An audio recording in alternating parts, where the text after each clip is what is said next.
There exists a gaze that transcends time itself, a watchful presence that peers beyond the curtains of the visible world, accompanying you through sleepless nights and moments of solitude when you believe no one else is there. Have you ever felt that sudden chill, as if someone just passed by? That inexplicable feeling that you're never truly alone. That almost inaudible whisper that makes you turn your head, searching for a presence your eyes cannot capture. This primal intuition you carry isn't merely the fantasy of a mind craving connection. It's an echo of the most ancient truth your soul knows, but which your earthly mind forgot when crossing the threshold of birth. We are eternally accompanied, eternally witnessed, eternally embraced by the gaze of those who have crossed the portal of material existence into dimensions our ordinary senses cannot perceive. The wisdom traditions of the Native Americans, the mystery schools of ancient Greece, the sacred teachings of the Himalayas, all converge on this fundamental truth that modernity desperately tries to forget. The veil separating worlds is so thin that it sometimes becomes completely transparent to those who know how to see with the eyes of the soul. If these words touch something inside you, if they vibrate a dormant string in your deepest being, consider walking with us on this journey of unveiling. Subscribe and stay connected to this river of wisdom that nourishes us all, reminding us of truths our souls have known since the beginning of time. In the tradition of the ancient wisdom keepers, there was a fundamental understanding. The veil between worlds is thinner than the most delicate silk, so thin that it sometimes becomes completely transparent. Spirits aren't confined to some distant and inaccessible other place. They inhabit dimensions that intertwine with ours, like threads of the same cosmic tapestry. The indigenous Hopi spoke of the Kachinas, spiritual beings who moved freely between realms. The initiates of the ancient mystery schools understood that the departed aren't absent, but simply vibrate at frequencies our ordinary senses don't detect, like radio waves permeating the environment but only audible with the proper receiver. When we feel that unexplainable presence during twilight, when a familiar scent appears from nowhere evoking memories of someone who has passed, when personal belongings of departed loved ones inexplicably appear in places where they shouldn't be, it's not coincidence. It's a manifestation of what William James called the intersection of realities. Moments when the boundaries between planes dissolve, allowing silent communication between souls that were never truly separated. Our earthly life is like an illuminated stage in a theater with the audience in shadow. We don't see who watches us, but they see our every movement with crystal clarity. This cosmic theater has no fourth wall. The separation is merely an illusion born from the limitations of our incarnate perception. The great Lakota medicine man Black Elk was right when he said, "The ancestors don't depart to a distant place. They merely change how they communicate with us." Death is just a transformation in the language of existence, not its end. There's a crucial difference between being observed and being surveilled. The gaze of spirits carries no judgment or censure as we often fear, influenced by punitive religious concepts. It's a gaze of infinite compassion, of deep understanding that transcends our limited notions of right and wrong. When we cry in secret, when we struggle with inner demons that no one else knows, when we celebrate small victories that the world doesn't see, there are witnesses, not to judge us, but to accompany us on the journey. As the Sufi poet once wrote, "The soul is never alone in its ascension. It is always accompanied by loving presences who understand the greater purpose of each trial." The ancient texts reveal that each soul has its designated guides, spirits who have committed to walking beside us throughout our earthly existence. Not to interfere with our free will, but to whisper guidance through intuition, dreams, and synchronicities that seem like chance but are in reality subtle languages of the invisible. A 42-year-old woman, after a near-death experience, reported, "I clearly saw all the moments in my life when I believed I was alone. In each one there were beings of light around me, some familiar, others not, all emanating an indescribable love. I realized I had never been truly alone, not for a single second." This testimony echoes thousands of others, across centuries and cultures. The perception that we are eternally accompanied by compassionate witnesses who understand the sacred purpose of our earthly trials better than we do ourselves. There exists a poorly understood phenomenon we might call emotional resonance between planes. When we experience intense emotions, whether profound sadness or transcendent joy, we create energetic waves that propagate beyond the physical plane. These waves attract spirits who resonate with that specific frequency. Contemporary quantum physics begins to timidly approach this ancestral understanding when speaking of energy fields that connect apparently separate particles. The physicist Fritjof Capra proposed the concept of the web of life, a deeper dimension of reality where everything is infinitely connected. What mystics have always known, science is beginning to rediscover. Separation is illusory. That's why, in moments of great pain, we often feel the comforting presence of departed loved ones. It's not just our desire for consolation creating illusions. It's a cosmic law in action, like attracts like, even through dimensional veils. Our emotional field acts as a transmitter, sending signals that are instantly captured by those who vibrate in resonance with us. A woman who lost her child 3 years ago shared, "At the height of my grief, when I thought I couldn't bear another day, I felt a warm breeze on my face even with all windows closed. I instantly knew it was him, saying he was still with me." This isn't an isolated experience, but a pattern repeated through millennia, across all cultures. The transpersonal psychologist Ken Wilber documented hundreds of similar cases in his research on grief. The fascinating thing is that these experiences follow consistent patterns, regardless of the person's previous beliefs. Committed atheists and religious devotees report similar phenomena of connection with their departed loved ones. Our emotions are invisible bridges between worlds. Deep pain can momentarily tear the veil, just as mystical ecstasy can. They're two sides of the same coin. States of consciousness that transcend the ordinary limitations of perception and open portals between dimensions. Dreams aren't mere creations of a sleeping mind processing information. They're portals where contact with spirits becomes more direct, more tangible. During sleep, our rational defenses lower, allowing communication that would be impossible in the waking state. The indigenous Iroquois built dream lodges, where initiates slept to receive messages from the spirits and ancestors. The temples of healing in North America functioned similarly. They were sacred spaces dedicated to the incubation of dreams for healing. What we consider today an ancient superstition was, in reality, a sophisticated spiritual technology for accessing dimensions beyond the veil. When we dream of those who have departed and wake with an inexplicable sense of peace. When we receive guidance in dreams that helps us solve seemingly unsolvable problems. When we visit places we've never known, but which seem strangely familiar. We're experiencing real encounters beyond the veil. The neurologist Oliver Sacks, renowned scientist and confessed skeptic, reported in his autobiography a deeply real dream visitation from his deceased parents at a crucial moment in his life. He admitted that the experience challenged his materialistic conceptions about consciousness. The ancient shamans knew that dreaming isn't an escape from reality, but an expansion of it. The anthropologist Michael Harner documented how various indigenous traditions cultivated dream incubation, the practice of consciously requesting contact with spirits through the dream state. What modern science treats as fantasy, ancestral cultures recognized as a superior form of perception. The hypnagogic state, that threshold between wakefulness and sleep, is particularly conducive to these contacts. It's when we're sufficiently relaxed for perceptual barriers to loosen, but still conscious enough to register the experience. Many mediums and sensitives develop the ability to voluntarily remain in this liminal state, becoming conscious bridges between worlds. Your dreams are cosmic meeting rooms where profound conversations happen, even if upon waking only fragments of these sacred interactions remain. Like reels of a film you only partially remember, but which continue to influence your life even when forgotten by the conscious mind. When a book falls open exactly on the page containing the answer you were seeking, when you meet a person who brings precisely the teaching needed for your next spiritual step, when a significant number appears repeatedly in crucial moments. These aren't coincidences.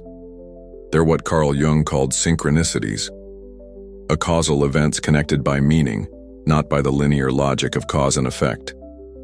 Jung realized that synchronicity reveals a deeper organizing principle of the universe, a pattern that connects inner and outer events in a dance of meaning that transcends mechanistic explanations. What he didn't discuss so openly, but what esoteric traditions have always known, is that frequently these synchronicities are orchestrated by non-physical intelligences. What many don't understand is that often these synchronicities are orchestrated by the spirits who accompany us. Unable to directly interfere with our path due to free will laws, they can, however, arrange meaningful encounters on the grand chessboard of existence. A 60-year-old man shared, "After my wife's death, I began seeing her birthday number everywhere, car plates, receipts, clock times. One day, following this number that appeared on a license plate, I entered a bookstore I had never noticed before. In the window was a book about post-death communication. That book transformed my understanding of death and helped me re-establish contact with her." A Native American elder once explained, "The spirits cannot move your legs for you, but they can place flowers on the path you choose to follow." This is a profound truth about how spiritual guidance works, subtly, respecting our autonomy, but always present for those with eyes to see. Quantum physicists speak of non-locality, the ability of particles separated by vast distances to influence each other instantaneously, defying known laws of space-time. Similarly, the spirits who observe us aren't limited by spatial or temporal distances. They can orchestrate complex synchronistic patterns that would be impossible to arrange through purely physical means. Synchronicities are the preferred language of the spirits who observe us, an alphabet of meanings that speaks directly to the soul, bypassing the limitations of the rational mind. Why would spirits observe us? What would be the purpose of this constant witness? The answer isn't simple, but multifaceted, like a crystal reflecting light at different angles. For spirits who shared previous lives with us, our beloved ones, teachers, friends from past journeys, observing us is a form of continued love. The bond between souls doesn't break with physical death. It only transforms. The mother who passes continues to accompany her child's steps, not out of unhealthy attachment, but from a love that transcends material existence. For spiritual guides assigned to our evolution, it's a sacred commitment of assistance. In the ancient Hawaiian tradition, they spoke of the Aumakua, guides who led initiates through the stages of spiritual transformation. Similarly, each soul has its guides who accompany it through incarnation cycles, observing and assisting in crucial moments. For souls preparing for their next incarnation, observing the incarnated is a form of learning, like students observing practice before performing it themselves. The Tibetan traditions speak of the bardo, the intermediate state between lives where the soul reflects on past lessons and prepares for future ones. Part of this preparation involves observing the dynamics of incarnate existence. The mystical poet Walt Whitman wrote, "You are being observed by eyes that see beyond appearances." This isn't a gaze of judgment, but of deep love.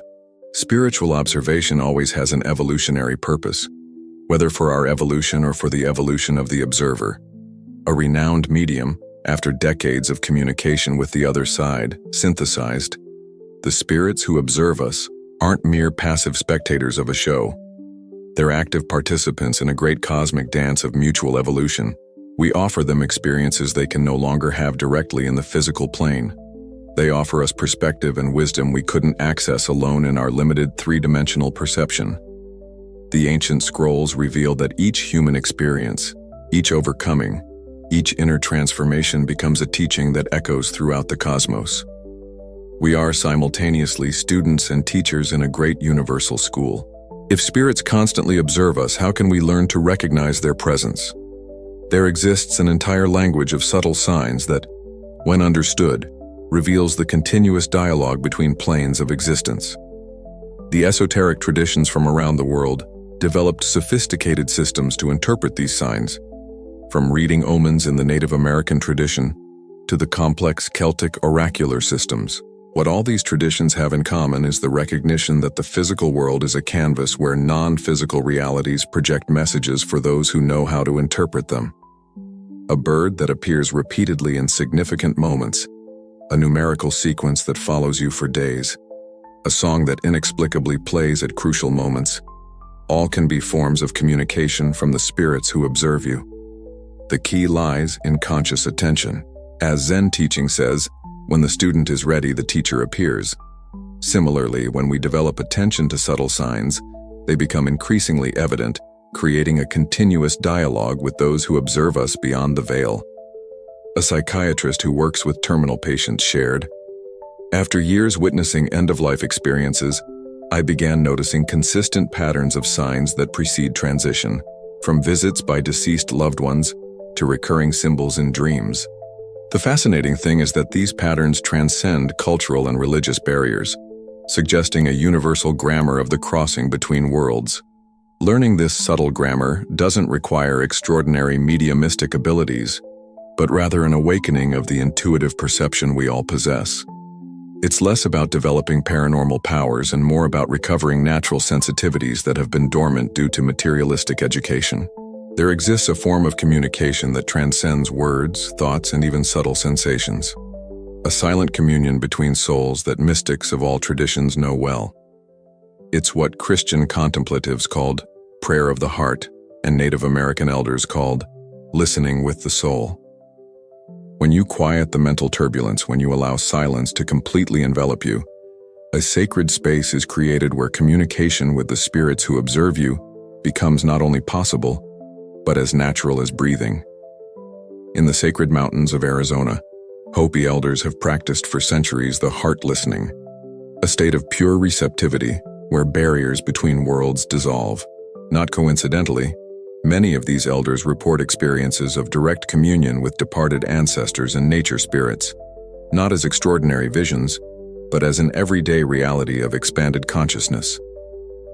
A meditation practitioner shared, "For years I sought complex techniques of spiritual communication, until I realized that true communication happens in complete silence. It's not something we do, but something we allow to happen when we surrender to quietude." The many methods of meditation, contemplation, and deep prayer developed in spiritual traditions have, at their core, the same purpose: to create this space of silence where direct communion between souls becomes possible, transcending the limitations of sensory communication. It's in silence that boundaries between observer and observed dissolve, revealing a greater truth. We aren't merely being observed by spirits, we are in constant communion with them, even when our rational mind doesn't register this perennial connection. There's a profound revelation that emerges when we truly understand the nature of spiritual observation. The spirits who observe us are, in a sense, aspects of ourselves in different evolutionary stages. They're parts of our expanded consciousness that exist beyond space-time limitations. The Hermetic traditions teach, as above, so below. Our individual identity is just the visible tip of a cosmic iceberg of consciousness. The spirits who observe us are, paradoxically, both others and aspects of our broader self. The quantum physicist David Bohm proposed that the universe is an undivided wholeness, where each part contains the whole. Similarly, each soul is intimately connected to all others. Separation is the great illusion that death begins to dispel. In the Native American tradition, they speak of the Great Spirit and the individual spirit, the universal consciousness and the individual essence of the soul, which are ultimately identical. Mitakuye Oyasin. All are related, teach the Lakota, pointing to the fundamental identity between the observer and the observed. A 13th century Kabbalistic master wrote, "When you perceive that the one who observes and the one who is observed are one, the veils fall and the mystery is revealed." This isn't a philosophical abstraction, but a direct experience that can be accessed in expanded states of consciousness. When a spirit observes you, it's the cosmos observing itself through different perspectives. It's the great universal consciousness experiencing itself through multiple focal points. This is a truth that transcends intellect and can only be fully apprehended in states of expanded consciousness. We now arrive at the synthesis of this unveiling journey. The truth about spiritual observation isn't a simple yes or no answer, but a multidimensional understanding that transcends the limitations of our linear thinking. Spirits do observe us, but not as mere passive spectators of an alien drama. They dance with us in a cosmic choreography, where the roles of observer and observed constantly alternate. We are all participants in a great symphony of consciousness that transcends the boundaries between life and death, visible and invisible. In certain Native American traditions, they speak of the dreamers and the dreamed, roles that constantly alternate in the great cycle of creation. Sometimes we are the dreamers creating realities. Sometimes we are the dreamed being created by vaster consciousnesses. The shaman learns to consciously navigate between these states, recognizing the fluidity of boundaries. A contemporary Zen master, when questioned about the presence of spirits, responded with a provocative koan: "Who is observing whom? Does the living observe the dead, or the dead observe the living? Perhaps both are being observed by something greater that transcends these categories." When we understand this truth in its fullness, the question, "Do spirits observe us?" transforms into, "How can I become more conscious of this eternal communion?" The answer lies not in seeking external proofs, but in awakening the inner sensitivity that allows you to recognize what has always been present. True wisdom isn't in believing or disbelieving in spiritual observation, but in living with the expanded consciousness that recognizes the interconnection of all forms of existence, physical and non-physical, temporal and timeless, visible and invisible. It's living on the sacred frontier where worlds meet, recognizing that this frontier isn't a dividing line, but a zone of infinite communion. Which of these truths have you already felt without knowing? In what moments of your life has their presence been most palpable, most undeniable? Share your experience in the comments. Each account is a window that opens for others to glimpse the infinite through it. We are all fragments of the same light, echoing in each other like a great cosmic puzzle that, when complete, reveals the face of eternity itself.